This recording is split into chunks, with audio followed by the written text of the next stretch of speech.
অন্তঃসত্ত্বা প্রেমিকাকে মেনে না নেওয়ায় আত্মহত্যা প্রেমিকার। প্রেমের সম্পর্কে অন্তঃসত্ত্বা প্রেমিকা, ছেলের পরিবারের বিয়েতে সম্মতি না থাকায় আত্মহত্যা প্রেমিকার। ডাক্তারি পড়া সিট কেনার জন্য মেয়েকে ফাঁসিয়েছে দাবি মেয়ের বাবার। নদিয়ার হাঁসখালী থানার বগুড়ার ভবানীপুরের ঘটনা। জানা যায়, গতকাল বিকেলে আত্মহত্যা করে এই প্রেমিকা। এরপর আজ ময়নাতদন্তের জন্য হাঁসখালী থানায় দেহ আনা হয়। সেখানে মৃত প্রেমিকার বাবা জানান, মাছদিয়া কাদিপাড়ার বাসিন্দা বঙ্কিম বারুয়ের সাথে দীর্ঘদিনের প্রেমের সম্পর্ক ছিল তার মেয়ের। এরপর বহুবার সেই মেয়ের সাথে শারীরিক সম্পর্ক করে ওই ছেলে বঙ্কিম। পরবর্তীতে মেয়ে অন্তঃসত্ত্বা হলে সেই বাচ্চা নষ্ট করতে চায় ছেলের পরিবার। পরে সেই বাচ্চা নষ্ট না করে মেয়েকে বিয়ের প্রস্তাব দিলে ছেলের পরিবার মানতে রাজি হননি সেই বিয়ের প্রস্তাব। এরপরেই গতকাল বিকেলে আত্মহত্যা করে মেয়েটি।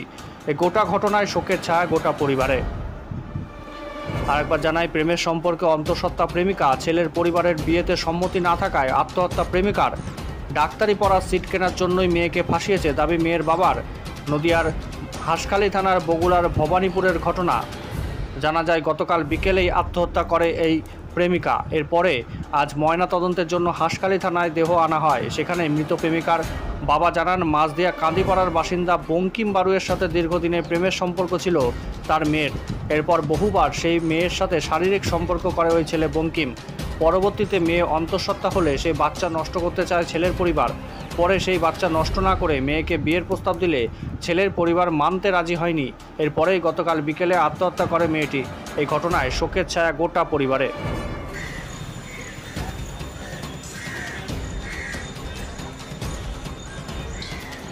আমার মেয়ে এবার বিএ ফাইনাল ইয়ারের ছাত্রী ছিলেন, ওই অনার্স ফাইনাল ইয়ারে ছিল। তো এমনি বাড়িতে সব কিছু ঠিক আছে, পড়াশুনো করে বাড়িতেই থাকে, বাড়ির থেকে কোথাও যায় না। পাড়ায় ওর এতটুকু মানে কোনো বদনাম কিছু নেই। এই আমাদের এটা কি আপনার মেয়ে? হ্যাঁ, আমার বড় মেয়ে। তো এই যে কাণ্ডটা হয়েছে, যে ছেলেটা ওর সঙ্গে প্রেম করতে ওকে ফাঁসিয়েছে, ও 2-4বার নিট পরীক্ষা দিয়েছে এমবিবিএসের জন্যে, কিন্তু চান্স পায়নি। তা আমার কিছু পয়সা ছিল, ওর প্ল্যান ছিল কি ও আমার ঘাড়ে ভর দিয়ে ওই এমবিবিএস সিটগুলো যে 50-60 লাখ, 1 কোটি টাকা লাগে, তাই দিয়ে ও এমবিবিএস করার একটা প্ল্যান নিয়ে এই ফাঁদ পেতেছিল। 4 বছর ধরে এই ফাঁদ চলতেছে। কিসের ফাঁদ? যে এই মেয়েকে পটাইয়ে তারপরে কে পটিয়েছিল? ওই তার ছেলের নাম হচ্ছে বঙ্কিম। তার বাবার নাম? তার বাবার নাম হচ্ছে দিলীপ বাড়ুই। বাড়ি কোথায় থেকে? বাড়ি এখানে পশ্চিমবাংলায় হচ্ছে ওই মাছদিয়ার থেকে নেমে ভেতরে যেতে হয় কাদিপুর।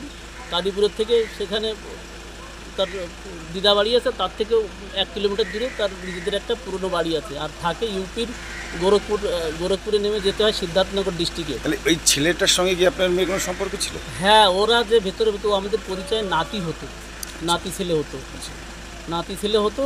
এখন এমনি বাড়িতে আসতো, ভালো পড়াশোনায় ছেলেটা আগে ভালো ছিল, কিন্তু আমাদের কখনো এই জিনিসটা কখনো অনুভবই করা যায়নি।